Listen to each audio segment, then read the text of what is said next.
देखो 16 महाजनपदों का उल्लेख हम देखते हैं इतिहास में ना। 16 महाजनपद थे, तो इनका सबसे उल्लेख कहाँ है, तो बौद्ध ग्रंथ जो है अंगतर निकाय में है, और महावस्तु, ये बौद्ध ग्रंथ है जिनमें 16 जनपदों का उल्लेख है। जो 16 महाजनपद है उनका बौद्ध ग्रंथ कौन से हैं, अंगतर निकाय, महावस्तु, इसमें उल्लेख है। और एक जैन ग्रंथ है भगवती सूत्र, इसमें इन 16 जनपदों का उल्लेख है।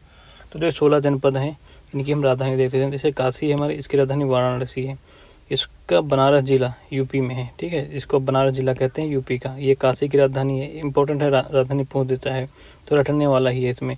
कौशल की राजधानी श्रावस्ती या अयोध्या, जो अब फैजाबाद मंडल लगता है। ये प्राचीन श्रावस्ती का नगर विन्यास अर्धचंद्राकार था। कैसा था, प्राचीन जो श्रावस्ती थी उसका विन्यास कैसा था, अर्धचंद्राकार था, ठीक है। तो कौशल की राजधानी श्रावस्ती, अयोध्या। अंग की राजधानी चंपा थी, भागलपुर में मुंगेर, ये बिहार में पड़ती थी ना। अंग की राजधानी चंपा थी, भागलपुर एवं मुंगेर। मगध की राजधानी राजगृह यह गिरिब्रज थी, इसको दक्षिण बिहार में आता है। ये राजगृह और गिरिब्रज कहाँ था, दक्षिण बिहार में आता है। प्राचीन पाटलिपुत्र पटना, उत्तर में गंगा एवं पश्चिम में सोन नदी थी। प्राचीन पाटलिपुत्र है, और प्राचीन पाटलिपुत्र को जिसको हम पटना कहते हैं, इसके उत्तर में गंगा नदी है और पश्चिम में क्या, सोन नदी है। अब वज्जी आ जाओ। वज्र की राजधानी वैशाली थी, वज्र की राजधानी वैशाली, ये उत्तरी बिहारी था, ठीक है, उत्तरी बिहारी क्षेत्र है। वैशाली का लिच्छवी विश्व का प्रथम गणतंत्र माना जाता है। वैशालवी को, ठीक है, वैशालवी को क्या माना जाता है, वैशालवी को विश्व का प्रथम गणतंत्र माना जाता है, ठीक है। वैशाली जो है ये वज्र की जो राजधानी है, ठीक है, इसको क्या है, विश्व का प्रथम गणतंत्र माना जाता है। 8 राज्यों का संघ था ये, बुद्ध के समय बहुत शक्तिशाली संघ था ये, ठीक है। फिर मल्ल जो मानव जनपद था उसकी राजधानी कुशीनगर, ये प्रथम भाग है, ठीक है। और एम्पावा ये द्वितीय भाग है, ठीक है। मल्ल की राजधानी कुशीनगर है, ये प्रथम भाग है, एम्पावा द्वितीय भाग है। पूर्वी उत्तर प्रदेश का गोरखपुर देवरिया क्षेत्र इसमें आता है, कुशीनगर में, ठीक है। पूर्वी उत्तर प्रदेश का गोरखपुर और देवरिया क्षेत्र आता है।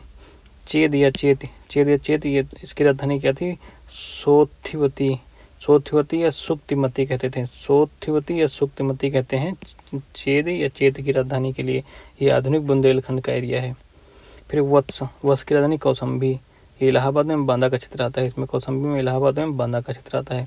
पंचाल की, देखो उत्तरी पंचाल की राजधानी अहिच्छत्र थी, उत्तरी पंचाल की राजधानी अहिच्छत्र, जिसमें रामनगर बरेली का एरिया आता है। और दक्षिणी पंचाल की राजधानी काम्पिल्य, इसमें फर्रुखाबाद का एरिया आता है। दक्षिणी पंचाल की राजधानी काम्पिल्य, इसमें फर्रुखाबाद का एरिया आता है। मत्स्य, इसमें विराटनगर आता है, ठीक है। अलवर, भरत, राजस्थान, ये सब आते हैं क्षेत्र। मत्स्य की राजधानी विराटनगर थी, अलवर, भरत, राजस्थान का एरिया है। सूरसेन की राजधानी मथुरा, आधुनिक ब्रजमंडल जिसे आता है, आधुनिक आजकल का ब्रजमंडल जो है वो सूरसेन की राजधानी क्या थी, मथुरा। अस्मक की राजधानी पोतना या पोटली थी, दक्षिण भारत का एकमात्र महाजनपद है ये अस्मक, ठीक है। इसकी राजधानी पोतना या पोटली कहते थे इसको। अवंत की राजधानी उत्तरी उज्जैनी और अवंत की उत्तरी राजधानी उज्जैनी थी और दक्षिणी राजधानी महिमती थी, ठीक है। अवंत की उत्तरी राजधानी उज्जैनी, दक्षिणी राजधानी महिमती थी। गंधार, ठीक है, तक्षशिला, गंधार महाजनपद की राजधानी तक्षशिला। इस एरिया में क्या कहूँगा, गंधार में क्या था, पेशावर, रावलपिंडी और पाकिस्तान का एरिया थे। पेशावर, रावलपिंडी के क्षेत्र जो पाकिस्तान में इस समय। कम्बोज की राजधानी राजपुर या हाटक, ये कश्मीर का एरिया आता है इसमें। कम्बोज की राजधानी राजपुर या हाटक, इसमें कश्मीर का एरिया आता है। कम्बोज श्रेष्ठ घोड़ों हेतु विख्यात था। कम्बोज किस लिए विख्यात था, श्रेष्ठ घोड़ों के लिए।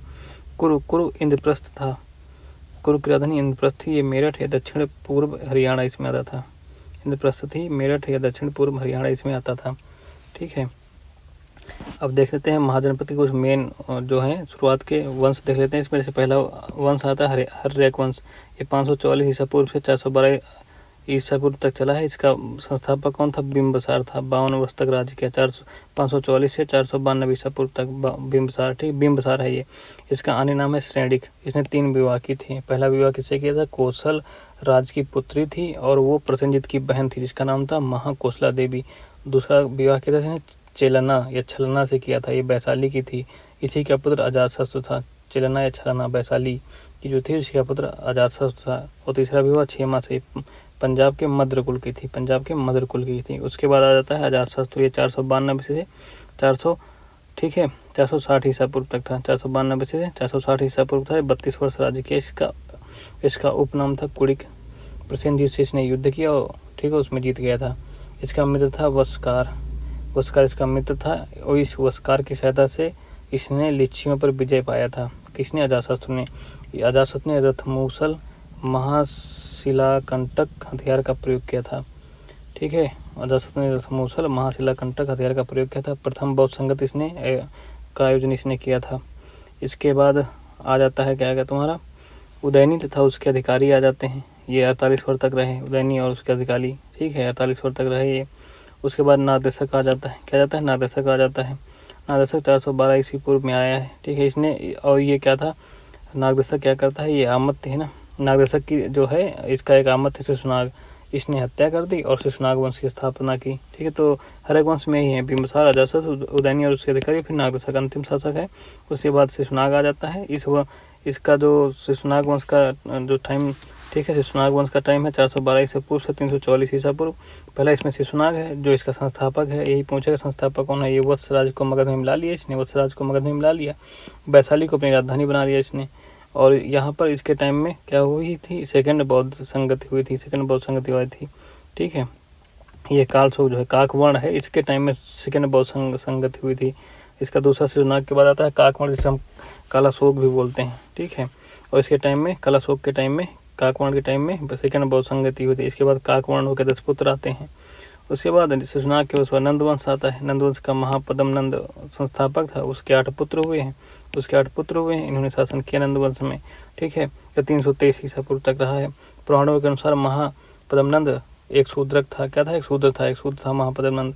इसने महापद्म नंद ने कौन सी उपाधि नहीं थी? इसकी उपाधियाँ बहुत इंपॉर्टेंट है नंदवंश का। ये सर्व छत्रतांक, ठीक है, सर्व छत्रतांक की उपाधि ली, जो जिसका मतलब होता है क्षत्रियों का नाश करने वाला। सर्व छत्रतांक की उपाधि ली। भार्गव की उपाधि ली, इसको मतलब भार्गव मतलब दूसरे परशुराम का अवतार कहते थे। इसकी उपाधि थी एक राठ और एक छत्र भी इसकी उपाधि थी किसकी? महापद्म नंद की। ठीक है, उसके बाद घनानंद आता है। घनानंद को हटा के फिर मौर्य वंश का संस्थापन हो जाता है। ठीक है, तो ये हो गया हमारा। आगे फिर देखेंगे माध्यमिका नगरी जैसे राजस्थान चित्तौड़ के निकट। ठीक है, विराट नगर जैसे बैराठ कहते हैं, राजस्थान जयपुर। पांडवों ने अपना अज्ञातवास यहाँ पर ही बिताया था। इन दोनों का उल्लेख महाभारत और महाभाष्य में मिलता है। किसका?